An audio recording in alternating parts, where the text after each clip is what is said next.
What is going on, everybody? Welcome back to Motorfest. And well, as y'all know, today is indeed Wednesday, which means a new summit is now live. For this week, guys, we have the European Velocità.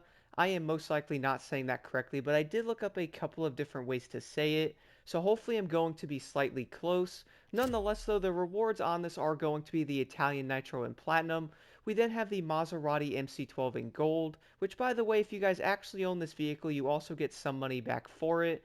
If I had to guess, it's probably not going to be an insane amount, but in silver you will then get 10 legend points. Then finally, guys, in bronze, you'll get yourself 50,000 XP toward the main stage, so that is always going to be a big win there.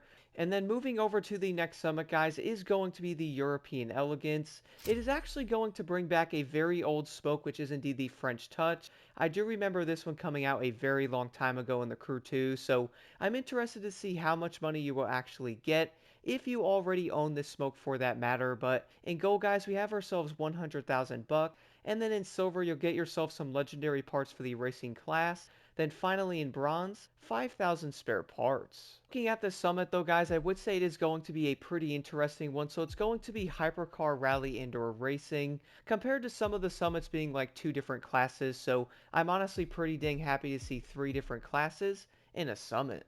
And then moving over to the next summit, guys, is going to be the European Luxury, bringing us the Jaguar and/or Jaguar E-Type Roadster Edition, which is indeed like a darkish green, and then it looks like an orange type of stripe on it. So I am interested to see how this car is actually going to handle, and/or to really see if a lot of people are actually going to be running this thing. But in gold, guys, we have the Coffee and Cream Tire, which is definitely a pretty interesting name for a tire. Then in silver, we have ourselves 50,000 bucks.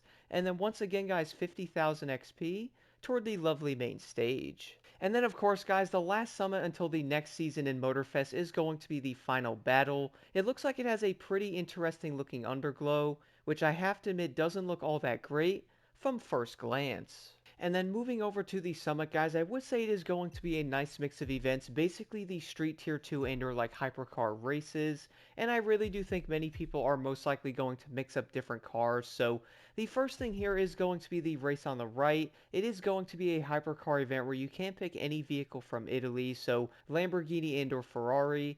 And for that, guys, I actually decided to run the Lamborghini Countach. I really do love the way this car actually drives. Like, not only is it going to be a great overall vehicle, which I would say most of the cars you are probably going to see is the Revolto, which I really can't blame people. That thing is insane. But I have to admit, guys, if you are looking for a base car, the Countach is absolutely incredible. Like, I am not running any pro settings on the Countach whatsoever, and this thing legit handles on a dime and or is pretty dang fast, so I really would recommend trying this car out if you guys have not. Funnily enough, I also decided to run this vehicle on the Escape, which, by the way, this one is probably going to be slightly rage enforcing, but I really would recommend trying out the Countach because not only is it quick, it really does handle insanely well with base pro settings. And now moving over to the next few events, guys, I actually decided to run the exact same street car in basically every single event. So that is going to be the Lamborghini Gallardo Superleggera, which funnily enough on the Crew 2 was indeed my favorite street car in the entire game. Like, this thing is honestly amazing, and it does turn out with the proper settings. I really do think it's going to be an absolute monster in this game, but I really haven't tested out many of the other street cars, so I wouldn't necessarily say this thing is going to be the best, but I really do think it's probably going to be the top 5 pretty dang easily. And then moving over to the last two main events here are going to be with the lovely Ferrari 488 Pista and or Pista. I guess either way could be right, but every time I look one of these cars up, guys, I always get like 10 different answers. So I really do not know which way is right, but do let me know in the comments below. Now, I have to admit though, guys, the Ferrari 488 was definitely not a car to write home about, at least back in the Crew 2, so the Ferrari 488 was not only going to be a pretty bad car, not because of like its overall top speed, but it really did not have that great of handling either, so many players most likely did not even bother picking this car in like any of the summits, and or even many of the hypercar races. So if you guys did not have the best experience with this car before, I would definitely recommend trying this thing now, especially in Motorfest.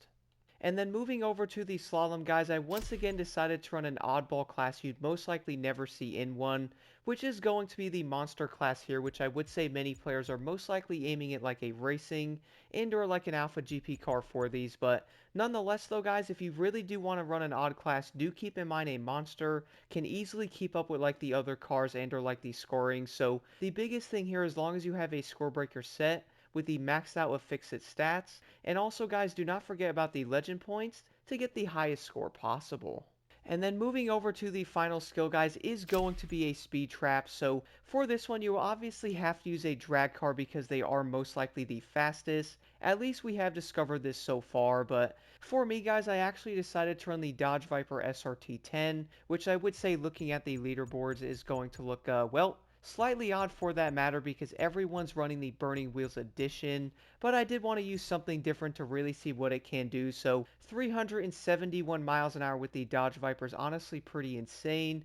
Before this speed trap though, guys, all you will then have to do is basically go around the objective. For this, I would actually recommend spawning into the plane, and then of course having your drag vehicle set as like the favorite ground vehicle that way. Then you can spawn back into it, head down the road, and then come back that way as fast as you possibly can. But besides all that though, guys, let me know if you have any questions at all in the comments below. And as always, don't forget to hit that like button and subscribe for more insight.